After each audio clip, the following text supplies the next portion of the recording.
காலையில வெண்பொங்கல் வச்சிருந்தனால, அதையே சுவாமிக்கும் வச்சு கும்பிட்டுட்டு, அப்படியே லஞ்ச் ப்ரிப்பேர் பண்ண போயாச்சு. சீனிக்கிழங்க வந்து ஆரஞ்சு கலர்ல பார்த்துருக்கீங்களா? நான் இதான் ஃபர்ஸ்ட் டைம் பார்க்குறேன். பார்த்த உடனே சரி எடுத்துட்டு வருவோமேன்னு சொல்லி, இந்த ஒண்ணே ஒண்ணு மட்டும் தான் எடுத்துட்டு வந்தேன். இது ஒண்ணே ரூ. 30 கிட்ட வந்துருச்சு. யூசுவலா வாங்குற சீனிக்கிழங்க விட இது கொஞ்சம் ரேட் அதிகம் தான் சொல்லலாம். நான் வந்து இதுவரைக்கும் வந்து சிவப்பு கலர்ல, அப்புறம் மஞ்சள் கலர் தான் பார்த்தேன்னா, ஆரஞ்சு கலர் டிஃப்ரெண்ட்டா இருந்தோனே பார்த்து வாங்கியாச்சு.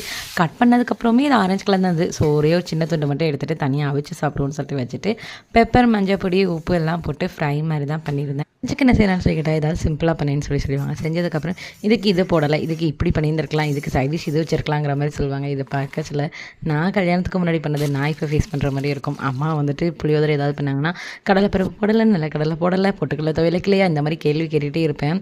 இப்போ வந்து நான் அதை ஃபேஸ் பண்ணேன்னே சொல்லலாம். இன்றைக்கி வந்து புளியோதரைக்கு வந்துட்டு பொட்டுக்கடலை துவையல், அப்புறம் வந்து அப்பளம், சீனிக்கிழங்கு ஃப்ரை தான் பண்ணியிருந்தது. சீனிக்கிழங்கு ஃப்ரை வந்து டேஸ்ட் வைஸ் எப்படி இருந்ததுன்னா, கேரட் சாப்பிட்ட மாரி இருந்ததுன்னே சொல்லலாம். இந்த மாரி நீங்க ஏதாவது ஃபேஸ் பண்ணியிருக்கீங்களான்னு